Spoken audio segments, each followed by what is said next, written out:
to our website at kisswtlz.com.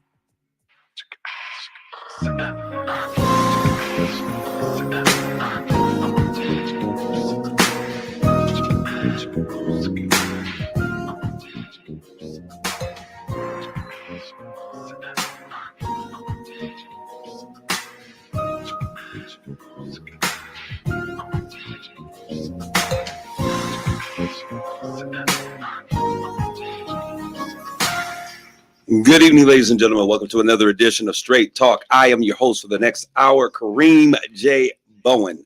When I was growing up as a kid, I hated my name. Now that I'm older, I now understand the importance of that name. I'm glad that you all are here with us.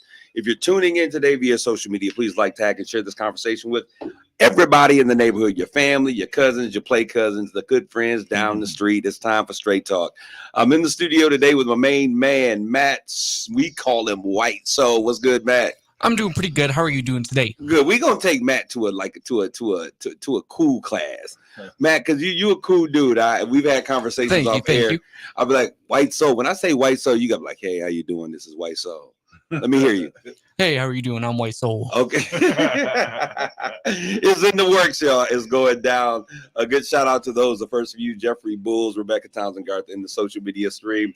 There's so many things that are going on. Before I start, I want to give a shout out to my sister, Olga Jones. Olga, shout out to you on an amazing job today. She did her first sermon as an evangelist. She did an amazing job over there with Bishop Camel at New Birth. So we're glad that you have accepted your call in ministry to go out there and do the work. Great job. I'm so proud of you. All right. So last week I was not in the studio, so I got to do a little bit of backtrack because there's a lot that we have to talk about before we get into our conversation today.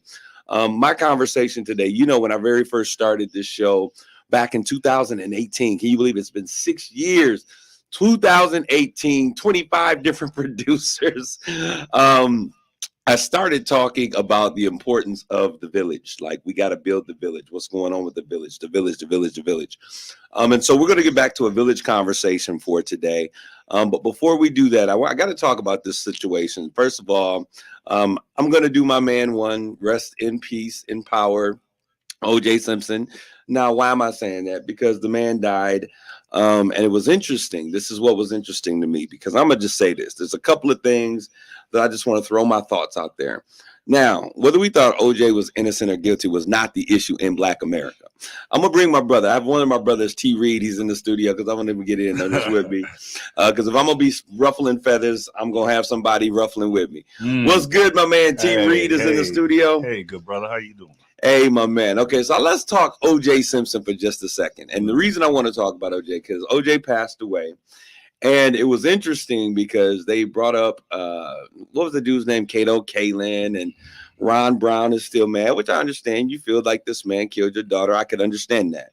But my issue, and the issue I think that Black America, it wasn't that we loved O.J. Simpson. To be honest, OJ had more white women than most countries. And so, it wasn't like we felt like he was ours. And I'll say that, this is Straight Talk. We give it to you straight, no chaser, no filter. So in terms of Black America, it wasn't like we were like, oh, this is OJ, we love him. Because OJ showed us where we fared in terms of, the community. But it is what it is. He was an amazing athlete. We loved him for his athleticism and for what he did on the field. Now, the situation arises with the murder, and, many people might say he was guilty, he was not guilty, whatever. But the problem that I have is this. White America struggled at seeing the justice system, if that's what we're going to call it, operate for a Black man. O.J. Simpson was the first time that a Black man used the system in the same manner that white America has always been able to use the system. He did what rich white men do. He got the best attorneys, he put on the best defense, and he got the best outcome for him. Now, in other cases, folks, you go back and people remember certain things, but they allow what happened in the courtroom to be the final decision. Families may be hurt, feel some kind of way, but at the end of the day, He was innocent. He was found innocent. Mhm. Now, what I did not like, what I saw, and I'm going to get to you, Terry. I just want to lay this out here. OJ dies, and they try to relitigate his case upon his demise. Mm. And people are like, he was guilty of sin. He was guilty of sin. But then we sit here in this nation, another man who does number 45, Trump. He can do all of these things, be found guilty in courts of law. Oh, he can't get a fair trial. They find him guilty. He's still innocent. Mm. So my question is, what do you think is the big issue that white America truly had with the O.J. Simpson situation? Is it that he was just guilty and he got off, or was there something else going on? Well, I believe personally, it was a situation of his skin color. I mean, he was able to be found innocent. I was surprised that they found him innocent. I really was. Yeah, I was too. I was expecting him to get him to be slammed, man, just because that's the consistency of what we've been dealing with the judicial system anyway. Not because of the proof, but because of the black man. Absolutely. So with that, man, I was surprised, but the issue is, there's different rules from different backgrounds, and I'm just a firm believer of that. They keep saying we're one melting pot, but everything else displays separation in everything we do. I made the decision a long time ago that I don't want to be a melting pot anymore. Okay, yeah, that's what they say. Okay. I want to be a tossed salad. I want, and let me tell you what I'm saying. Okay, all right. Because when you have a tossed salad, a melting pot, everything blends in together. Yep, absolutely. That doesn't work well for me. Okay. But a tossed salad, you see the carrots, you see the olives, you see the onions, you see the the cucumber. Yeah. Everything is a part of it. It is one salad. Right. But everything has its own distinct purpose, place. You can see it. And I want you to see me as a black man. Yeah, they're their own entities, right? There you go. Okay, and so we want to keep that. So I just wanted to throw that out there because I thought when I look at this, and we got to understand this, we continually say that justice is blind, but we as black folks haven't always seen that take place. And so let me tell y'all what Black America was excited about, because I remember the verdict. We were excited, and keeping in mind that this verdict with O.J. Simpson comes just after we saw brutally the beating of Rodney King being pulled out of his car by police officers and be beat like his name was Sinbad the dog, right? Yep. And so the world has to understand that we have been hanging on trees. We've been hosed down with water hose. They've had the dogs sicked out after us. Yep. We have never seen justice for those black men that were hanging like fruit from poplar trees. I agree. Because what they did is they got their lawyers, they lawyered up, and they walked away, and white America was never upset. But in this particular situation, Black America was watching. We were watching because we had just seen Rodney King get beat down.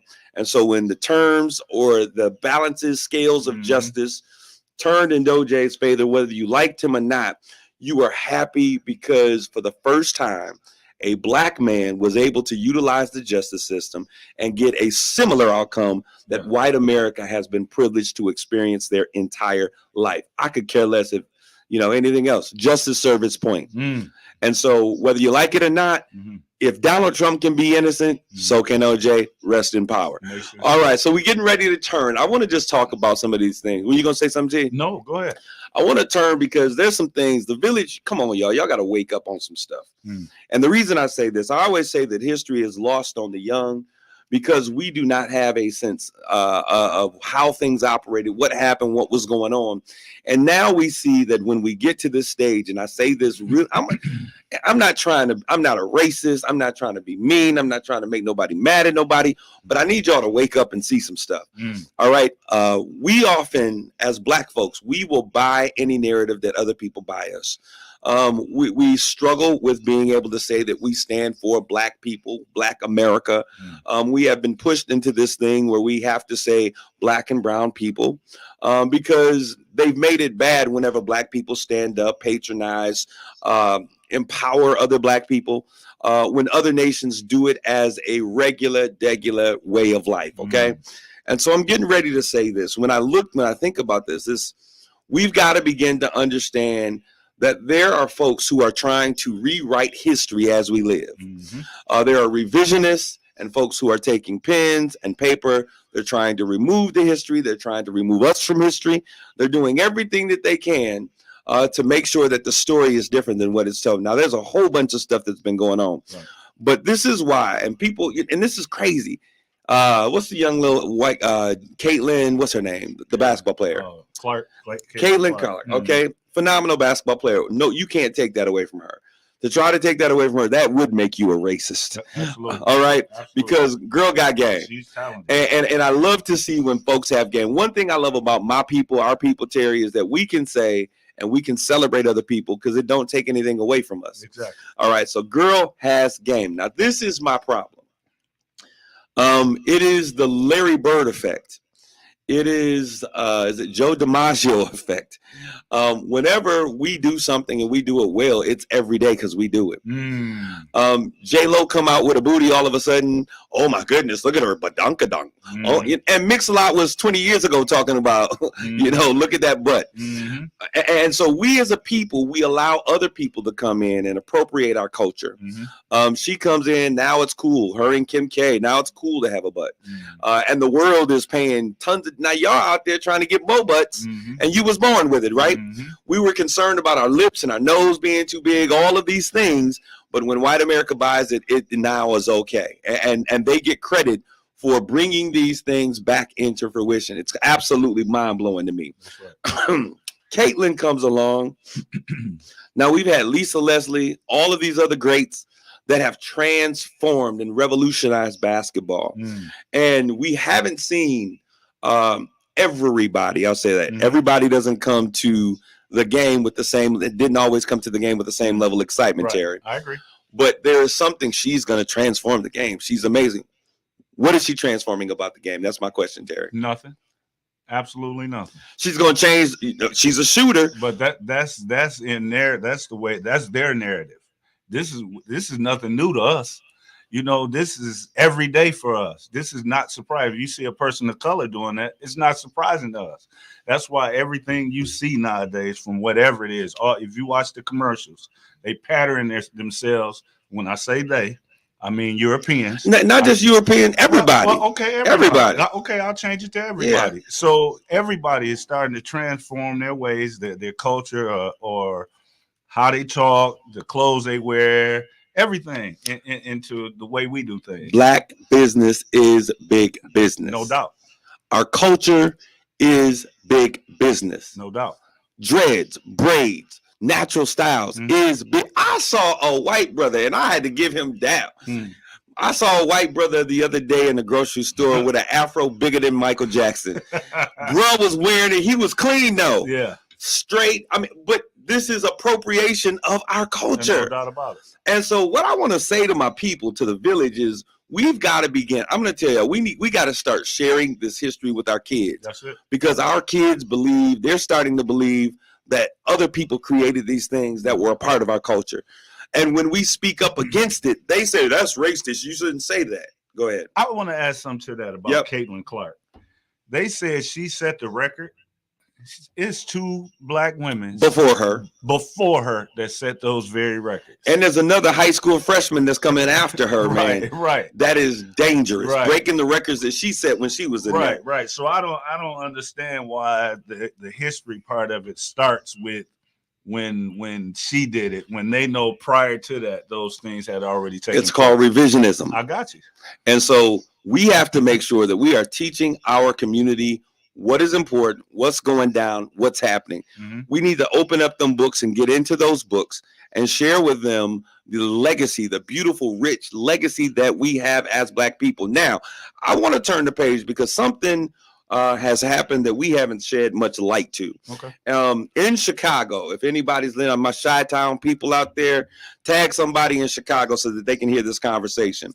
In Chicago right now, they what was it, 2 years ago, they have a new Black Brandon, I can't remember his last name, maybe Brandon Jackson or Brandon Johnson or something of that nature. But he's a smart Black man that is trying to do a great work in the city of Chicago. He is from the church that I was a part of, the Church of God in Christ. Growing up, and I remember when he was installed Bishop Sheard, who was my guy. Bishop Sheard, the leader of the Church of God in Christ, came in and was a part of the installation. Karen Kirk Slane, all that stuff. So he's coming in trying to do the right thing. So this is what's going on in Chicago. In Chi-Town right now, there is an effort to recall this brother. Let me tell you why. And I'm going to tell you why I agree with it. Because in Chicago, the Republicans have been busting folks all over the place. They was like, listen, we don't want these folks in our border cities. We don't want to have to take care of them. We don't want to have to deal with the crime. We don't have to deal with all the stuff that's going on. Mm-hmm. So what we're going to do is we're going to show you. Y'all want sanctuary cities? Okay. Right. We're going to ship you to New York. Right. We're going to ship you to Martha's Vineyard. Yeah. We're going to ship you to the state, to the front porch of Vice President Kamala Harris. We don't care. Right. But we're going to share the wealth as it relates to these migrants that are coming in, right? These immigrants. Mm-hmm. And so what Chicago is now doing, they're getting full and inundated with all of these folks, no place to be. In some places, they're putting them in schools and making students homeschool so that they have places to house these individuals. Now, if I'm a tax-paying, law-abiding citizen in the United States, I should not be dislocated, right? Relocated, moved, displaced for anybody, right? Especially not somebody who's not a citizen, not a taxpayer, right? Gotcha. And so in Chicago, there was a request to utilize Chicago's fund. I think it's to the tune of $70 million to house, to take care of, to put in place, and give health care and other benefits, a weekly stipend or monthly stipend to these immigrants who are here illegally. Wow. And the black folk in Chicago are saying we had enough. The black folks are saying, listen, we've been here all of this time. And I was watching some of the passion that some of these senior black people, like, I have been here my entire life. My forefathers were slaves. Their forefathers were slaves. And I have never in this country received anything free from this country. And I know that my ancestors built this country. Right. We will not tolerate it. We will not allow you to bring in all of these individuals and pollute the need. Because, see, one of the things y'all got to realize, when black people wake up, they'll realize that we are the final decision whether or not Democrats get into office or not. And whether they respect us or not is really up to how we allow them to treat us. Right. I'm a believer that you show people how to treat them, how to treat you, right? And so if they bring these other individuals in, most of the time these individuals don't vote for Democrats. Most of them are Catholic and vote Republican, but they are watering down a pool. I believe, and this is my person. Now, y'all can get mad. I don't care. Get mad, but get mad over yourself, because you ain't gonna come to me talking crazy unless we do so with some respect. All right. So I'm gonna just say that. Get mad about it. But the fact of the matter is, there are a whole bunch of folks that are coming here that are undocumented, that have not paid a price, that have not given their blood, sweat, and tears, that have not given their lives, and are receiving a benefit from this country. And people don't like it. And so in Chicago, they're recalling their mayor, because they say, well, if this is what you're going to stand for, then we're going to have somebody else stand for us.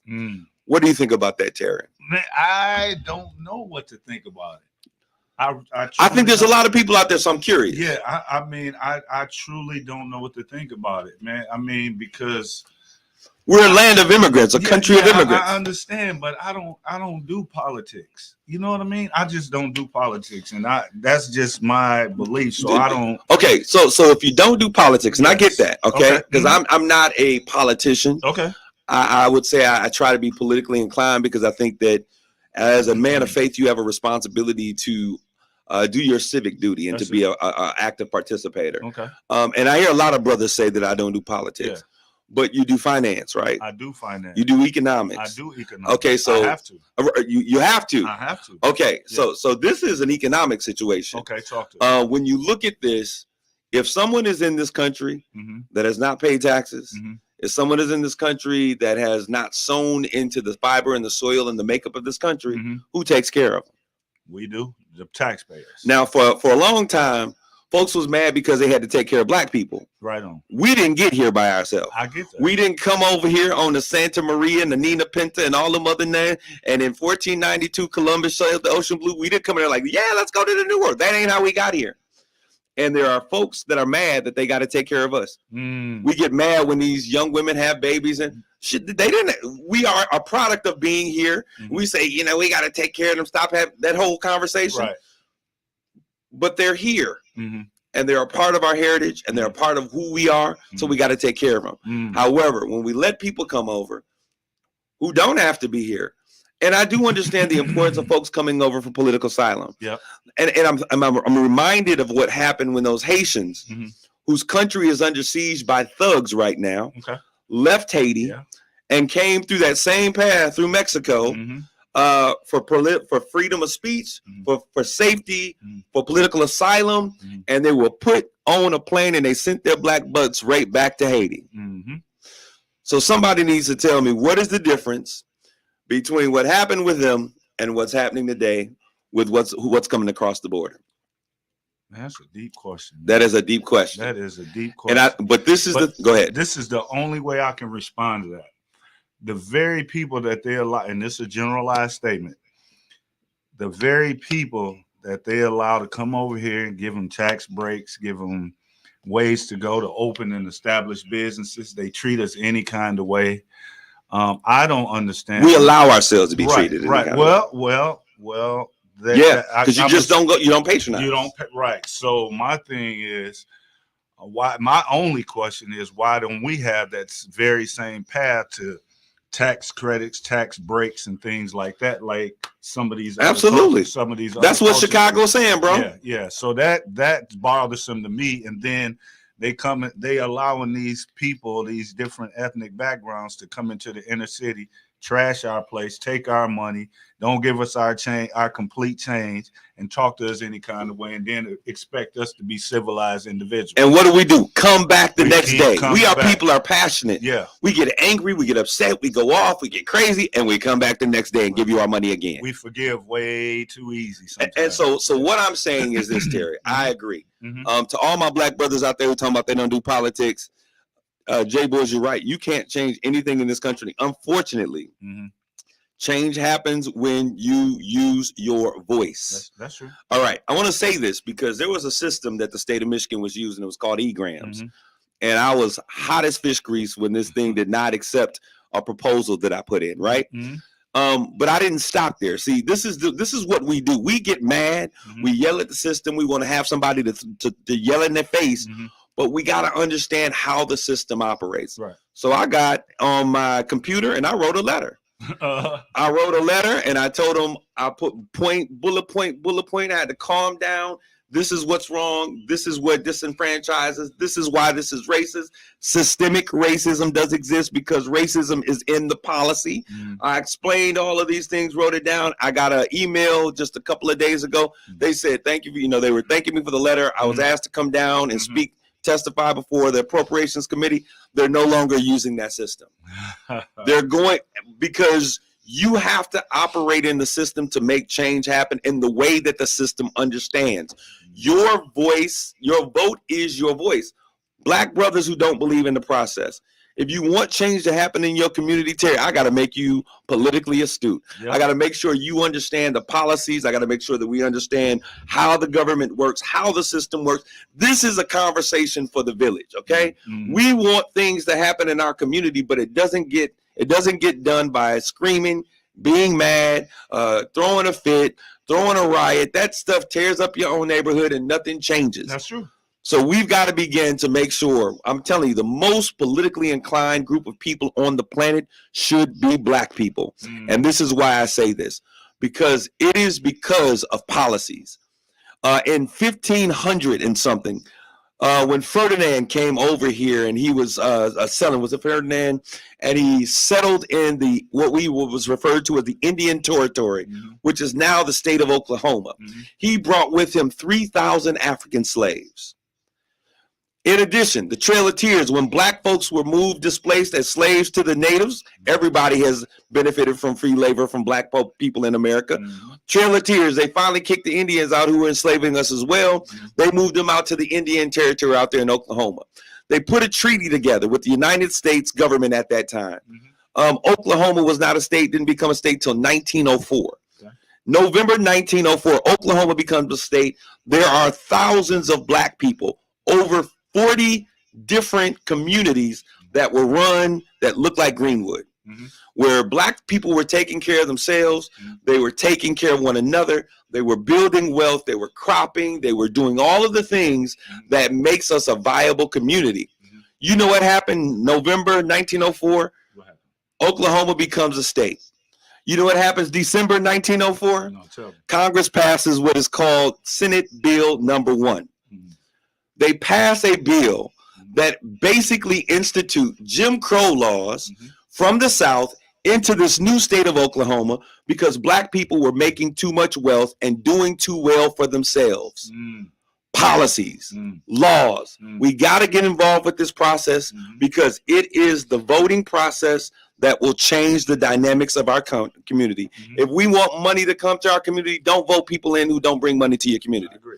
Vote people in who understand the plight of your community. Vote people in who spend time talking with people on the streets in your community and watch how the things that you want to see change in your community. So many of those black people are like, we ain't doing this. So they move to Canada where their voice has a vote or their vote has a voice. And so we've got to begin to stand up and understand that we can't say that we don't do politics because politics has made us who we are. It was politics that we fought for and the civil rights that gave us certain freedoms, due process and the right to be a part, to be considered. You only an American citizen because the laws and the policies. Right. You're no longer 3/5 human because they had to pass a law. Now, ain't that some foolishness to make you a whole human? Right. We've got to understand that when we begin to educate our communities, not just educate them on politics, but we then say, listen, who do we want? What's the DNA of the person that we need in the village that's going to fight for us? And we begin to empower that individual. We coalesce around that individual. I'm speaking, y'all, and I'm not talking black and brown communities. I'm talking about black folks because the brown community is doing what's necessary. They're sitting there. They're putting forth the candidate. They're telling the whole community, hey, y'all all come and you vote for this individual in the community. We need to get them in so that we can have some power. We get 2 or 3 people on city council. I'm being real bold today, but I'm going to tell y'all the truth. We get 2 or 3 people on city council, then we vote in somebody who's going to be our mayor, the first Hispanic mayor. And I ain't mad at him because we have to be able to do what is necessary to take care of ourselves. Now, what I do hate is that black and brown coalition for the longest time has been the strongest one of the strongest coalitions. Everything that we got, they got because we got it. And so they would work with us in that process. But there is a changing of dynamics. There are some younger Hispanic Americans who say, hey, we're tired of being the second class citizen. We want to be, recognizing, and I ain't mad at that.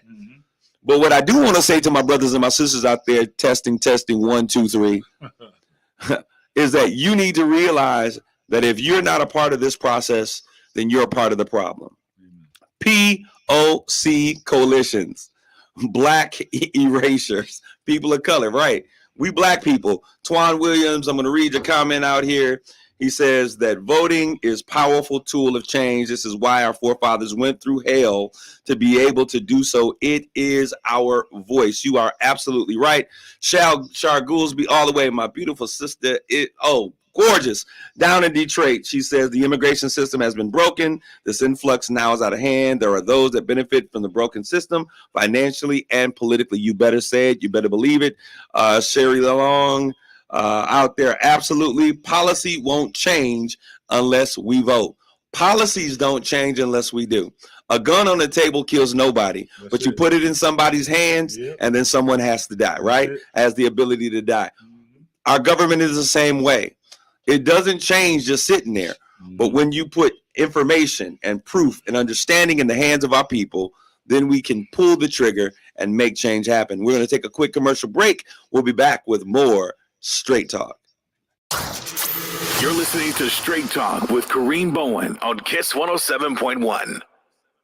TikTok, let's talk, Mid-Michigan. Ryan Wasik here from Bell Wasik GMC Buick, your only local Buick dealer and home of the lifetime warranty. Time's ticking. Rides are flying off my lot faster than TikTok trends go out of style. So I need your ride to fill my lot fast. And I'll give you up to $4,000 more than Kelley Blue Book value, based on the price of the car you pick. TikTok, let's beat the clock, because time is ticking. Cancel your old ride today and get way more than it's worth. Worried your credit will lose you followers? I'm always your biggest fan. My team works round the clock to help get you approved. But TikTok, it's a race against the clock. So bring me your old ride today. And you can get up to $4,000 more than Kelley Blue Book value based on the price of the car you pick.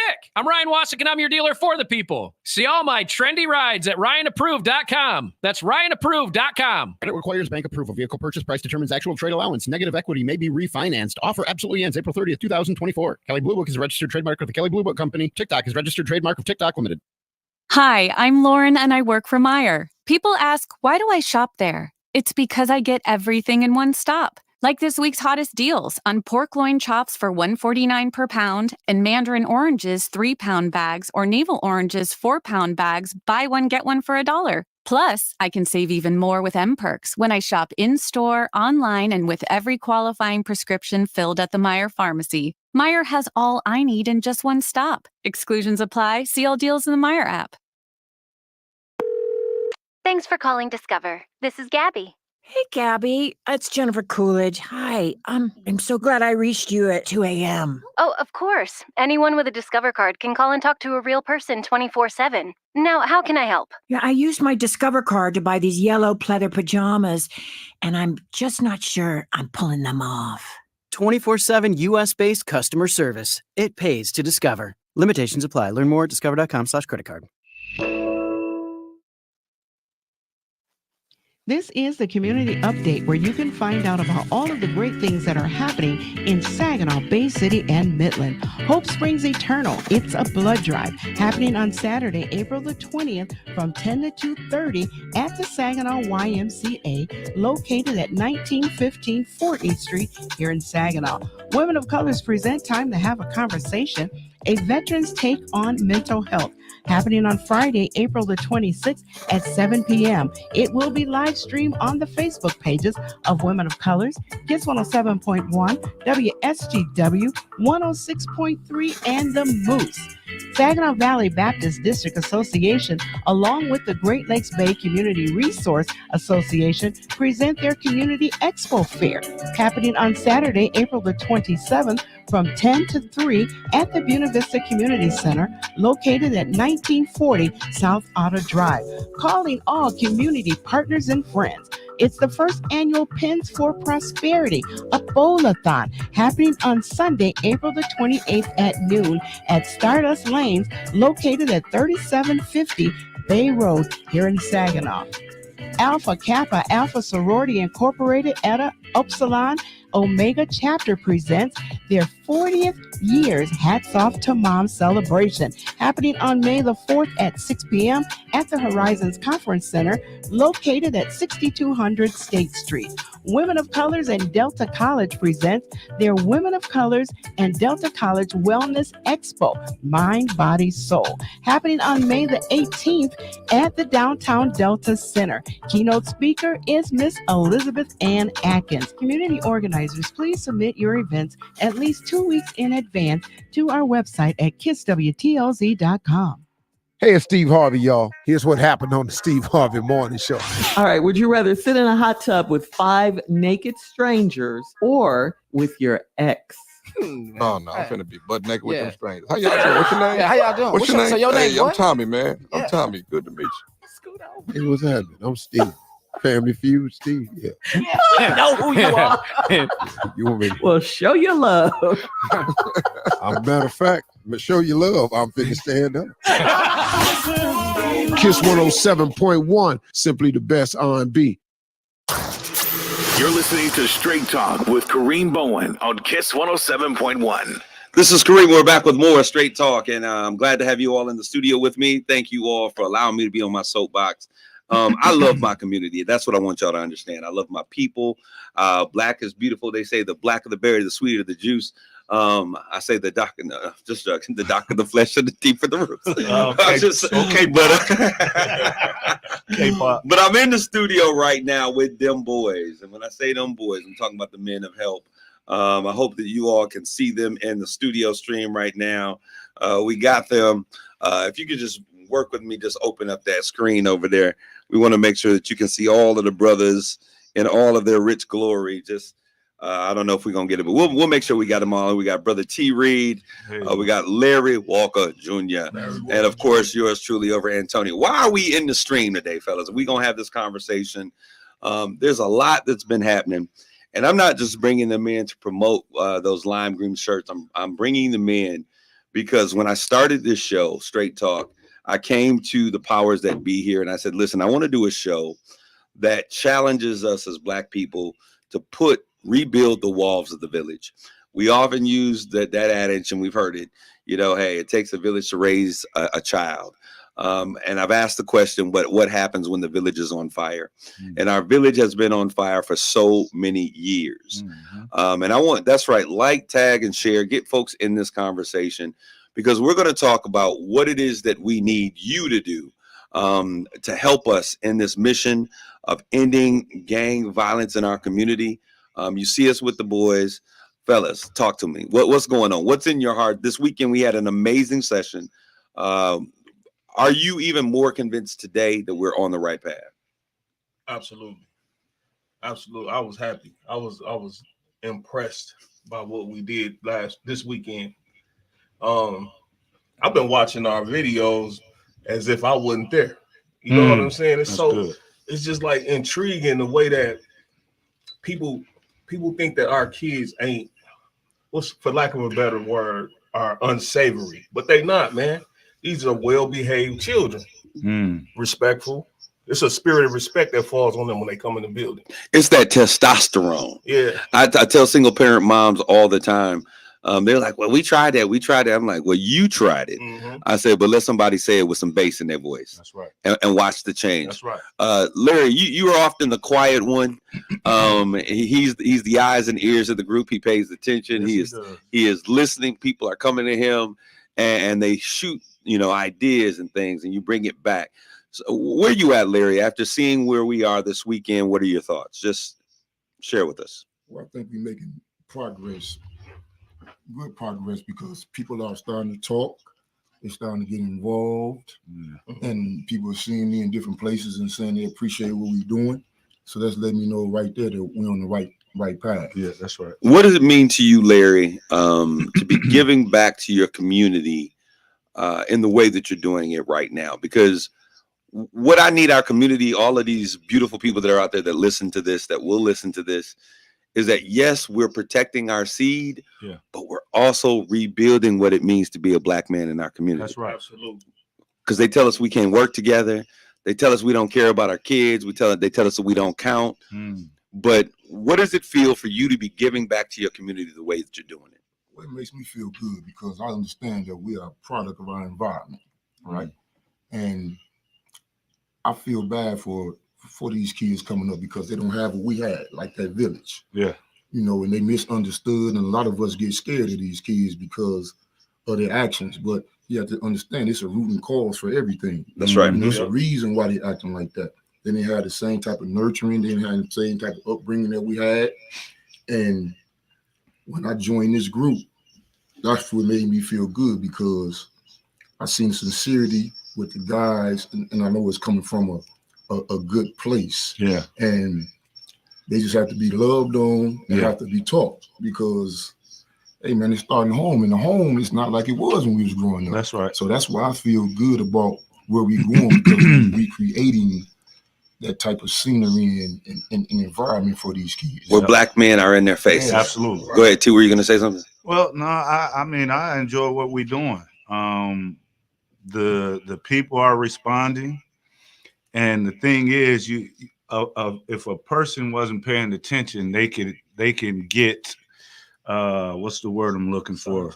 Not sidetracked, but where they don't want to do it anymore. But once overwhelmed I'm talking about the mentors. Yep.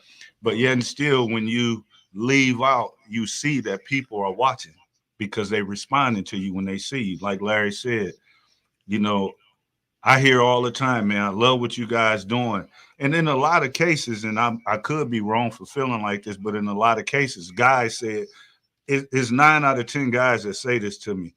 And I'm looking at them, okay, you saying this, but why are you not getting involved? Right. Yes, sir. You know what I mean? Why won't you get involved? Because it's all of our problem. Yes, sir. It's not just mine or yours. It's everybody's problem.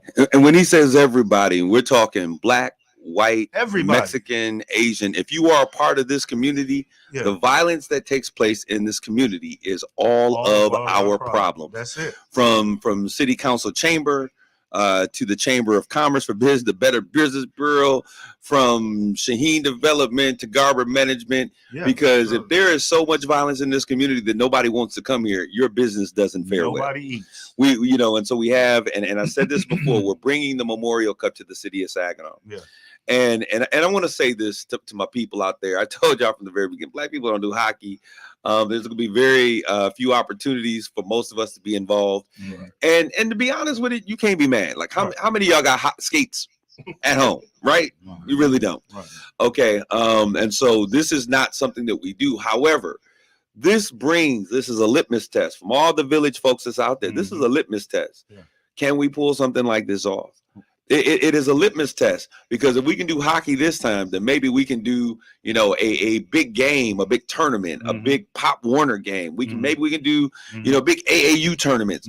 It shows us what we have the ability and wherewithal to do as a community. That's right. But we've got to make sure that our community is safe. We've got to make sure that we are front and center, showing folks that that you see on the inside of the arena. That's it. Is not what you see on the outside of the arena. Right. Because some folks are, they get the message and they're afraid to come to the city of Saginaw because of what has been said. But we've got to understand, yes, this is still the nasty. That's it. I use that term. Folks get mad at me. I hate that term. Stop using it. I won't stop using it, because when I was a 14-year-old kid playing basketball on the north side of Saginaw in Carlton on the asphalt pavements, and I shoot the ball up, we be like, nasty.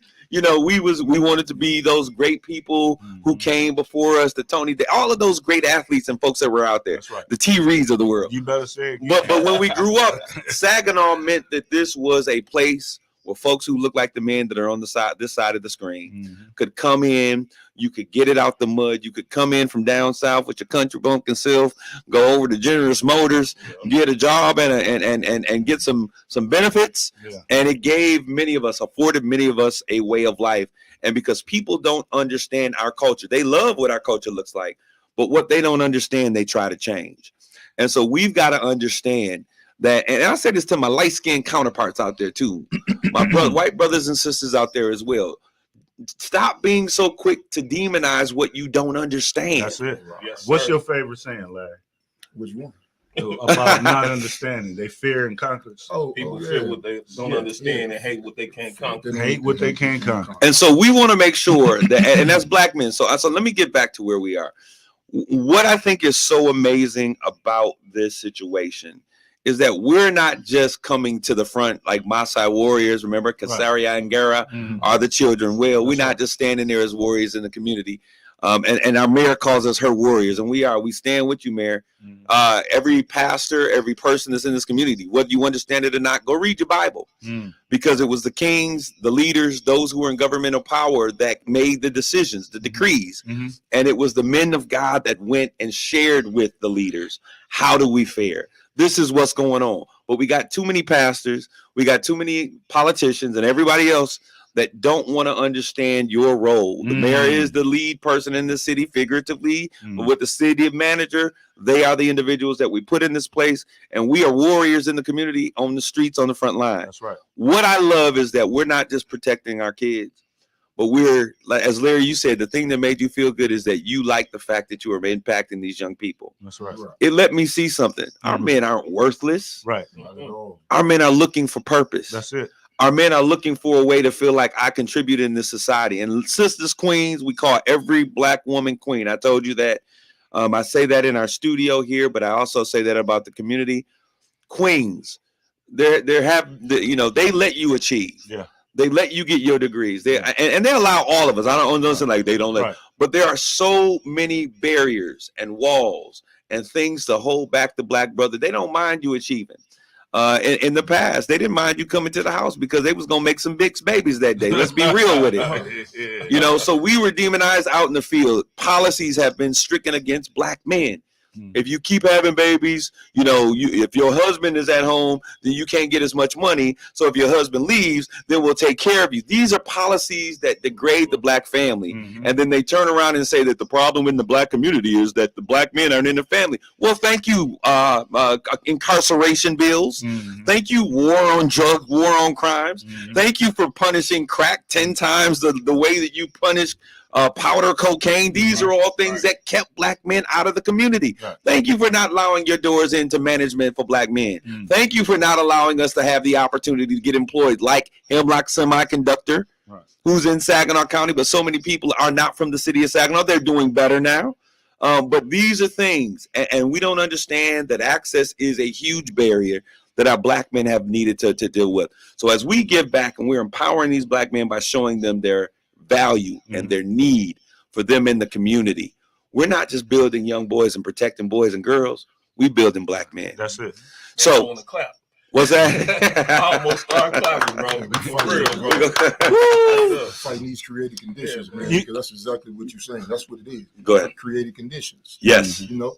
Yes. Creative conditions, man, that we fall victim to. Lisa Coney says, you all are greatly appreciated. Thank you for transforming the lives of the youth you encounter. What you are doing is impacting generations to come. Now let's talk about that. Go ahead, Terry. No, go ahead. Go ahead. I'm gonna let you go. You were talking about pastors and leaders, man, and we're not anti. I'm a pastor, right? I get it, but I just something that touched my spirit when you said that. The thing is, I'm a firm believer of, if you take care of the business, see, we get caught up in I have to go to work. I understand life be life, and whoever created that genius. that was great. Life be life. Yeah, life be life. But in saying that, I understand that life be life, and I get that. But my thing is, the little small time that you can give to helping the cause of moving forward, whether it's help or First Ward or whomever it is. I just believe in my heart, when you take care of kingdom business, that he takes care of your personal business. Now this ain't Pastor Terry, Deacon Terry. This is just what I feel. That's just in my spirit, man. And now I think this is interesting because we're having a conversation about kingdom business. Yeah, that's right. Man, go back into the Potter's Church service today and listen to today's service. And we still wrestling, because the fact of the matter is, we have to be about kingdom business. Absolutely. Kingdom business isn't about building funds. Right. Kingdom business isn't about, some of the stuff that we make it about. The word says, if I be lifted up, I draw all men. We have to be the hands and feet of Christ. That means we got to put our arms around some young brothers and some young sisters. That means we have to be concerned about those single moms. We have to be concerned about that's kingdom business. But guess what? Kingdom business is the business that transforms the village. That's right. That's right. And so we just want to be able to be a part of what it is that's necessary. Now, are we the answer? No, we aren't the answer. Absolutely not. We are part of the answer. Absolutely. It is an intricate puzzle that is necessary. As we look forward, and as we move forward, May the 12th, we're bringing another expungement clinic because so many brothers and sisters could not get in. They had to do some additional work. So May 12th, there'll be another expungement clinic. This one will be at the UAW over on Bagley. Was it 699 or 699? Yeah, I think so. Over on Bagley. We want you all to be a part of that. We have some partnerships and collaboration. Let's talk about the importance of some of the partnerships. The juvenile court department. Go ahead, Terry. That was beautiful. What the city don't know is that we went into a DHS and had a meeting with them, and one of our goals early on was to find a way to get involved, to get the juvenile system involved with what we were doing, to funnel those kids that had issues into our program. And again, I say the same thing, man. When you take care of his business, he takes care of yours. And he just aligned us with the DHS. The DHS now saying, if you don't mind me saying this, that now at this time, they creating a space to where if they have probationary periods that they have to go through help to finish and finalize their probation. You can't beat that. Yeah. But I got to ask this question to the city, and then I'll shut up. If I'm using the analogy real quick, if we're all driving to Chicago, right? Right. And I have enough room in my car to drive everybody to Chicago, we all going the same way. Why don't we get in the same car? Why do we got to keep driving individual cars? Because I need more leg room. No, but you see my point. Yeah. We all going the same direction. There's no reason for the stuff, the separation that we deal with in our city, man. I just don't understand it. If we fighting the same cause, if we trying to create a safe space for our kids, for our city, for our community, for our families, why don't we ride in the same car? Were you going to say something? Go ahead, Anton. Yeah, I just want to say, I agree 100% with you, my big brother Terry.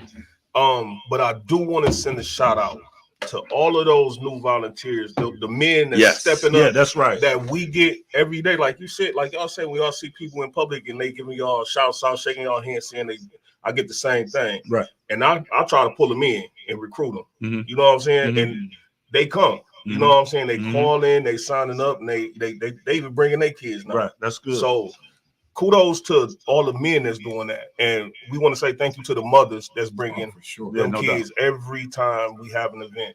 We got some faithful mothers. We love y'all. We appreciate y'all. That's right. Go ahead, bro. Hey, I want to talk about how this partnership came with the juvenile court. Okay.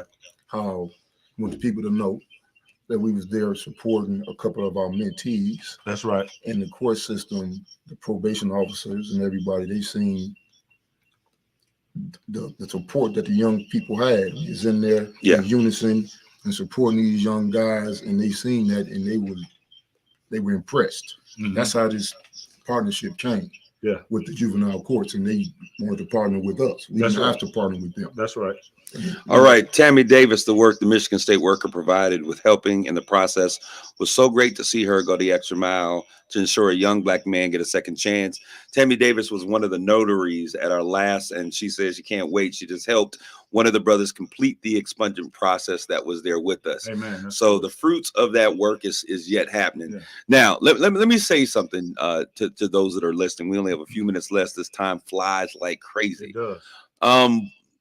The work that we do today, if we're really going to change a community, if we're really going to make this happen, most of us that are doing the work today, those of you who are listening to this conversation, will not be around to see the change happen. That's right. That's right. It will take 15 to 20 years to begin to see the roots of change, other than those immediate changes that we see from saving a brother immediately, right? Right. And so if you've ever desired to be a part of something bigger than yourself, we're asking that we need every partnership that we can. I met with Evelyn McGovern over phone. We're getting ready to meet with them. Women of colors are doing amazing work.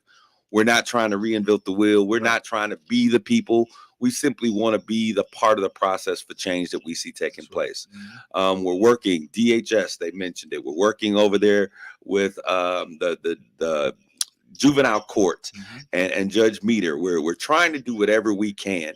We're working with Chris Harrington, trying to set up that conversation, because drugs and alcohol, and Antonio, you can speak to this because this is your space. We're trying to do whatever we can for those brothers who are out of the home or out of pocket or out of the community because they have addictions and other issues. Antonio, as we look at this work and we talk about crime, violence, and gun violence intervention, how much of this is going to be tied to how we are able to combat the issue of addiction? Through education. We have to educate our kids. We got to educate the parents. We got to educate. You'll be surprised how many people that use drugs that don't know about drugs. You know what I'm saying? They don't know, man. It's education. It's a stigma out there that I say stigma kills, so we got to kill stigma. You know what I'm saying? That's big. It's powerful. And when you say that, you're talking about people just not open. I had a cousin, and I shared this with my brothers, who had a really bad addiction problem. Absolutely gorgeous girl. And for a long time, we didn't know about it. I had another cousin who had a really bad addiction problem. We didn't know what his situation was, and his family didn't share the level of the addiction that he was dealing with. And so we really can't help. We couldn't help. And so let we me tell didn't you find this out. real We quick. didn't find out about it until it was in full swing. Yeah. And so we've got to, as Antonio said, kill that addiction. The stigma. We got to kill the stigma because stigma kills. Yes, it does. So we've got to be willing to understand that it is a public health situation. We've got to deal with it like a crisis. Bring the whole family in. Go ahead, Antonio. I'm gonna let you have these last words. Well, I was going to tell you that they do have family recovery coaches. I'm a recovery coach for the individual that's dealing with an addiction, but they have coaches that deal strictly with the family of the person that's in addiction to show them what to do and how to handle situations. I always say myself, as a recovering addict as well, you know, it's never the person, it's the addiction. And I'm speaking from personal experience, and I'm glad God had grace on me to help deliver me from that. And I had a grandfather that expressed love when I needed it most. You know, love, like you say, covers a multitude, man. And we in a place where the city of Saginaw need love poured all over this city. You know what I mean? And we just one of those driving forces along with other people. And a shout out to Billy Irwin and absolutely, and Doc Rob and Dr. Roberts. Man, we had a powerful meeting, man. Y'all stay tuned because some things getting ready to jump off. Y'all just don't know it yet. There are a lot of folks who have issues and concerns with Dr. Roberts. It is, you know, and people complain about me. People don't like me either. Everybody don't like. I'm not everybody's cup of tea. I'm cool with that. But what I love about the doc is every time I've approached him about making sure that there's something or an opportunity as it relates to our kids, he has been a champion as it relates to that. And we sat in that meeting at the board, him and Burley Irwin, and we were talking about what could we as Black men do to come back and to really we want to cover our kids in their educational endeavors. I never want to see happen in our community what has happened in other communities with, you know, these crazy mass shootings. We got too many kids that are getting kicked out with no support after they get kicked out. And some things you can't do nothing about it, right? Right, that's right. Because of the time. But these brothers in the educational system are 100% on board. We have some amazing things that are coming out to really help our kids there as well. If you are a retired teacher, if you're a retired educator, if you have, you know, training in social emotional training, all of those things, we need you. Absolutely. Women, I know we've been saying it's coming. We are now in the process of scheduling that date to bring all of those women organizations. So like the Links, if you're out there, the Deltas, the AKAs, women of colors, we're already in process to make this happen. We need you to come to the table. Women from churches, pastors, you are a part of this. This is not, there's no boundary. It's not about becoming a part of HELP. It's about showing up because you are a part of it. Absolutely. HELP stands for healing, engagement, love, and presence. That's right. 2 Chronicles 7:14. He said that he would heal the land if his people would turn from their wicked ways. We got to stop being so anti coming together. That's right. We've got to rebuild community. We've got some connection. We've got some collaboration. Now it's time to build community. That's right. Right? That's so right. Healing is necessary. We need to make sure that we are very present because when we're present, then we have the ability to make an impact. We've got to engage. And that's one of the things. Stop talking about the brothers on the street with the pants hanging around their butt. Get out the car and engage. Have a conversation. Find out what's going on. Inspire them to be greater. That's right. Because as I said before, and I'll say it again, what we see in these men is not that they don't care. It's not that they're not concerned. It's that they've been removed in many instances. The rug from underneath them, not understanding where they fit into the society. And once they find that they have a purpose and a passion and given a little bit of encouragement, you see the light of life line up, shine in our brothers. That's right. And our brothers are now moving with purpose. And we're going to protect every cub that is in our community. Absolutely. We're going to support every queen that protects a cub in our community because help is here and more help is on the way. We certainly want to thank you guys for your time, your listenership, and your attention on this evening. We want you to get involved. helpsaginaw@gmail.com. We've already been getting calls from other cities saying, hey, how do we get involved with what you're doing? We need our community to come together. It ain't about help. It's about Saginaw. And you are the missing piecing part of that puzzle. We love you all. Take care of yourselves and each other. God bless you. Grace and peace. You've been listening to Straight Talk with Kareem Bowen on KISS